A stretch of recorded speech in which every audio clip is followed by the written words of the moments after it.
네, 국민의힘 이종성입니다. 장관님, 그럼 제가 계속해서 문재인 케어의 허상을 파헤쳐 드리도록 하겠습니다. 화면 보시죠. 자, 문재인 케어에 투입된 재정이 2018년도 말 기준으로 2조 6천억입니다. 그런데 건강보험 보장률 고작 1.1% 상승했어요. 18년도 기준 총 급여비 기준으로 보면은 4.1%나 되는 돈을 문케어에 투입을 했지만 보장률 상승은 아주 미미한 수준이죠.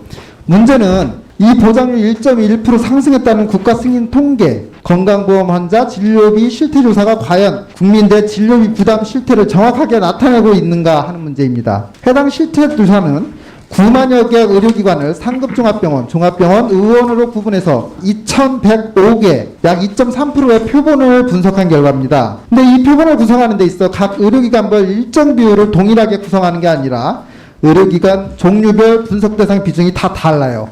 자, 상급종합병원은 총 42개 중에서 20개를 추출해서 47.6%, 종합병원은 총 316개 중에서 111개, 35.1%를 추출한 반면 의원급은 전체 3만여 개 중에서 695개를 뽑아가지고 2.3%만 뽑아가지고 분석한 거죠. 자, 진료비 총액 기준으로 보더라도 상급종합병원, 종합병원 비중이 50% 이상 차지하고 2017년 이후 그 비중이 지금 계속 높아지고 있는 반면 상대적으로 대다수 국민들이 이용하는 의원급은 낮아지고 있습니다. 2018년 요양기관종별 급여 실적을 보면은 상급종합병원 진료비가 13.5조, 종합병원 12.9조, 의원급은 15.3조로 의원급 진료비 규모가 가장 큼에도 불구하고 오히려 분석 대상 비중을 축소하는 것은 진료비 지출 구조가 왜곡되는 결과를 가져온다는 것을 말합니다. 자, 문케어로 인해서 상급종합병원 쏠림 현상이 더욱 심화됐다라는 평가가 있을 만큼 문케어는 대형병원 중심의 보장성 확대 정책을 추진해 왔습니다.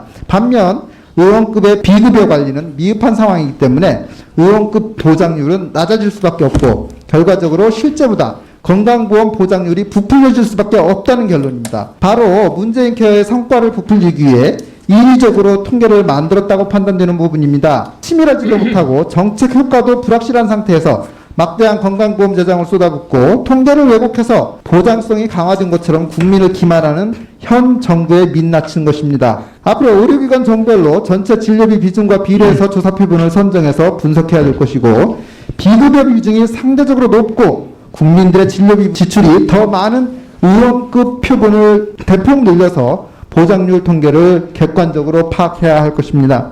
의원님 말씀하신 보장률 계산에서 상급종합병원, 종합병원, 의원급의 추출 비율이 다르다는 것에 대해서는 아마 통계적인 압류는 우려가 없고 이게 더 좋을 겁니다. 왜냐하면은 상급종합병원과 종합병원은 그 수가 적기 때문에 높은 비율로 뽑아야 되고 의원급의 경우에는 600개 정도 뽑으면은 비록 비율은 낮아도 충분히 반영을 할 수 있습니다. 그리고 각 병원 등급별로 표본을 뽑고 난 뒤에 그다음에 각 병원 등급별로 의료비를 차지하는 비중이 있습니다. 그 비중만큼을 가중치를 곱해서 나오면은 결과는 정확하게 나옵니다. 진료비 총액을 기준으로 뽑으면 그 비율이 나오잖아요. 예, 그래서 진료비 총액 기준으로 전혀 안 맞는 아니요. 그것은 이제 나중에 표본을 통해서 조사를 하고 난 다음에 그 결과에 대해서 가중치를 곱하는 과정에서는 이거는 통계학에서 아주 기본 중의 기본입니다. 제가 아까 문재인 케어에서 건강보험 환자 진료비 실태조사 표본 구성에 대한 문제 제기에 대해서 가중치로 보정하는 것은 통계의 기본이다라고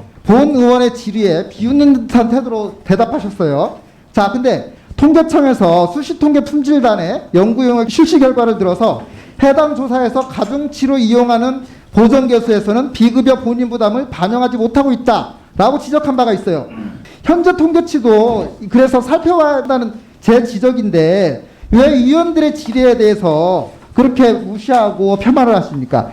예, 아까 그 표본에 대해서는 통계를 조작했다고 했기 때문에 조작이라는 걸 제가 강조하기 위해서 표본은 비록 비율이 다르더라도 가중치를 섞어서 가중치를 사용함으로써 그것이 정확하게 나올 수 있다는 말씀드린 거고요. 통계청에서 그 가중치가 잘못됐다고 지적을 받았잖아요. 네 번째로 문재인 케어가 대중영합적인 포퓰리즘 정책의 대표적인 예라고 하는 것입니다. 보시다시피 국내 사망 원인 1위는 암입니다. 최근 5년간 항암제 비급여 추정액은 165%가 증가했습니다.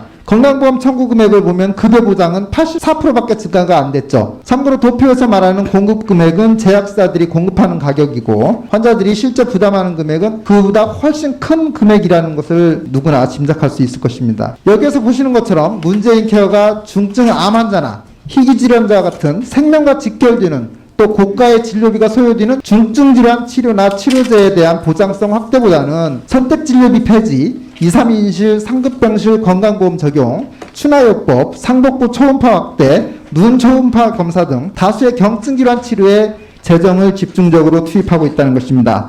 오전에 장관님께서 답변에서 꼭 필요한 진료만큼은 국민 부담을 줄이도록 하겠다라고 말씀하셨죠. 지난 2017년 8월 문재인 대통령은 건강보험 보장 강화 정책으로 또 일명 문재인 케어를 발표하면서 아픈 것도 서러운데 돈 없어서 치료 못 받는 일이 없도록 하겠다. 자, 희귀질환을 앓고 있는 유다인 양, 가성장 폐색증을 앓고 있는 유다인 양을 만나서 의료진이 치료 필요성을 인정하면 전부 건강보험 혜택을 받게 할 것이라고 발언하셨습니다. 3년이 지난 지금도 유다인 양과의 약속은 지켜지지 않고 있습니다. 자, 입원 환자들이 돈이 없어서 굶을까봐 병원 식사비까지 건강보험을 적용해주는 친절한 문재인 케어가 중증의 암 환자들에게는 돈이 없어서 치료를 포기하고 대부충제를 복용하고 눈앞에 보이는 치료하고 있어도 돈이 없어 서비스도 못 가고 죽는 폐암 환자가 2차 전형에 달한다는 사실을 볼 때 정말 문재인 케어는 희망국입니다. 한낱 치료에 불과한 것입니다. 이러한 흐름을 종합해 볼 때 문재인 케어는 전면적인 수준에 불과합니다. 중증질환자 부담, 미국의 항목 체계를 따라 건강보험제를 건설하는 제도적인 정책이 시급한 것입니다. 폐암 환자들처럼 중증형 환자들에게 국가가 든든한 힘이 될 수 있도록 면역 상암 제도 등 급여 분배가 신속히 이루어져야 할 필요가 있다고 생각합니다. 정말 국민들을 기만한 정부의 무능, 무책임을 총결하게 반성해야 될 것으로 생각합니다. 그 두 번째는 사망률 1위가 아니라고 하셨습니다. 그리고 의원님께서 말씀하신 중에 상급종합병원에 집중적으로 문재인 케어의 비용이 사용되었다고 말씀하셨습니다. 바로 그 말이 그 말씀입니다. 우리나라 암 환자들은 비록 암이 갱정도의 암이라 하더라도 다 상급종합병원 내지 종합병원으로 갑니다. 그래서 암 치료에 집중하다 보니까 상급종합병원과 종합병원에 많은 환자들이 몰리고 거기에 문재인 케어가 집중되어서 실질적으로 암 환자들 혜택을 많이 보고 있습니다. 문재인 케어 이전에도 박근혜 대통령 시절부터 우리나라는 5대 암에 대해서는 정부 지원이 집중되었습니다. 그래서 지금 의원님 말씀하신 암 환자 중에서 고가 약제를 못 써서 비급여에 의한 자기 부담이 늘었다고 하시는데 그 부분은 그 약제를 쓰지 않고도 다른 대체 약제가 있기 때문에 대부분의 경우 쓰지 않았다는 것을 말씀드리겠습니다. 자, 그리고 아까 암 환자 지원해달라는 제 요구에 대체 의약품을 언급하면서 답변한 것도 마찬가지예요.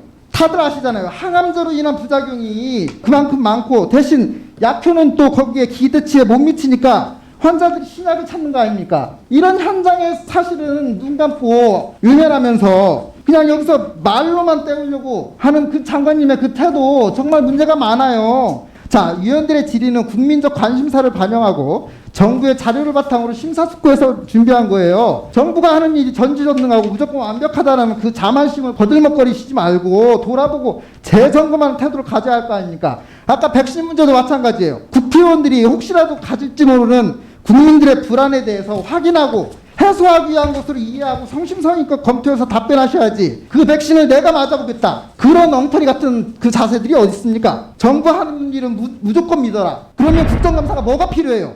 그리고 내 의견과 다르면 무조건 정쟁으로 몰아가는 게 가르치려고 하지 말고 잘 새겨가지고 저 뒷줄에 하루 종일 멀뚱히 앉아있는 참모들한테 검토를 좀 시키세요. 장관님의 끝에도 정말 반성하셔야 됩니다. 아시겠습니까?